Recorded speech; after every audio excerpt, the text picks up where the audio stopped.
Some breaking news. In a major move impacting all smartphone users, the government has made the Sanchar Saathi app mandatory on every device. Phone manufacturers have been given 90 days to pre-install the cybersecurity app, triggering a fresh storm over privacy concerns. While the government calls it a powerful tool to stop SIM spoofing, curb fraud and also empower citizens, privacy watchdogs see it very differently.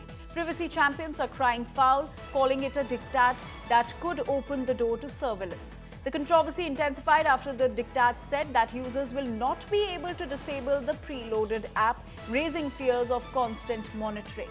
Opposition is alleging that Sanchar Saathi is nothing but a tool to spy on citizens, with the government insisting it's a security shield and opponents calling it a snooping bit.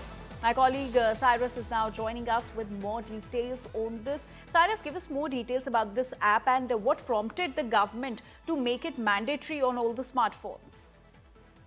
Well, Anjali, it's clear the technological education in this country is one of the biggest reasons that the government has launched it. A lot of people have fallen prey to these online scams. Now, these scams usually take place on platforms like Telegram. And to operate Telegram, you do not require a physical SIM on the device. You can create a Telegram account using your digital ID. And this has prompted the government to ensure that whoever is creating an account has a genuine device, has a genuine SIM. So in case if a scam is really taking place, you can track the perpetrator down. And people have lost crores. In 2022 alone, more than 2,000 crores have been lost because of this digital arrest scam. And these scammers are creating accounts on Telegram mostly, and they're also creating these fake accounts on WhatsApp, thereby luring all of the innocent people who are using WhatsApp or Telegram. Now, a lot of people are saying yes.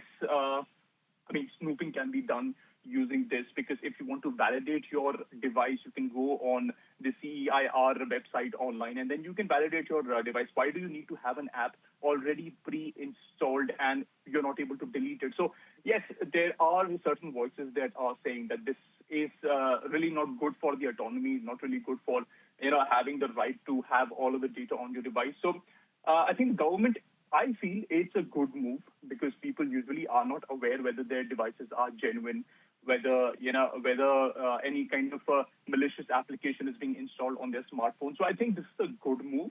However, we'll just need to wait and see how cybersecurity experts can analyze this application and see whether there are no backdoors and whether no snooping, any kind of snooping, can be made possible using this application. All right, Cyrus, do stay with us. We'll now quickly tell our viewers about the mandate, the Sanchar Saathi mandate by the centre. Now, the mandate mentions that it must be pre-installed. The Sanchar Saathi app must be pre-installed on all the phones. The app is a must in the phones prepared or imported to India. So Sanchar Saathi app is a must in these phones that are prepared or imported to India. The aim is to help people verify if the devices are genuine or not. The aim is also to prevent misuse of telecom services, and the app must be clearly visible and easy to use on these phones, and manufacturers are not allowed to hide the features.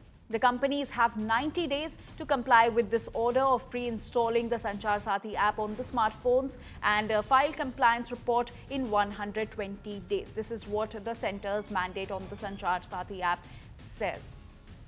And now let us take a look at what the Sanchar Saathi app actually does. So it checks if a mobile handset is genuine using its IMEI number. It also reports suspected fraud calls or messages, which have become very common these days, and it reports lost or stolen phones as well.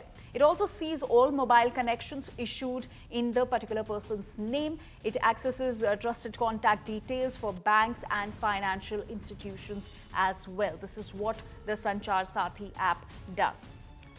My colleague Amit Bhardwaj is also joining us on the story. Amit, with this mandate of the centre to make it mandatory for Sanchar Saathi app to be installed on all the smartphones, now politics has also erupted, with the opposition now claiming that it is nothing but a tool to spy.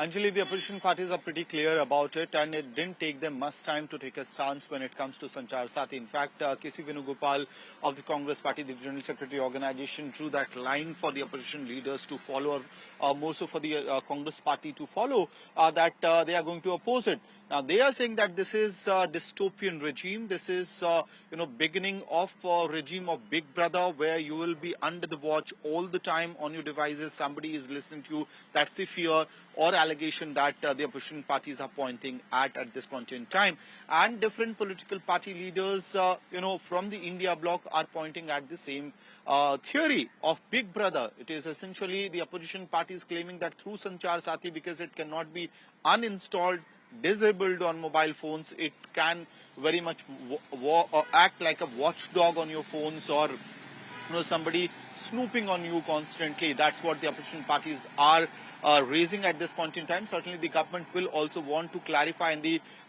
concerned ministry would also want to clarify on these allegations and concerns that are coming through. More so because you already have a central monitoring system kind of situation in the place. So whether the opposition leaders are going to raise that issue as well, or whether this debate or discourse will stay limited to Sanchar Saathi, and whether it's raised in the parliament as well or not is to be seen as the day progresses. Back to you. All right, Amit, do stay with us.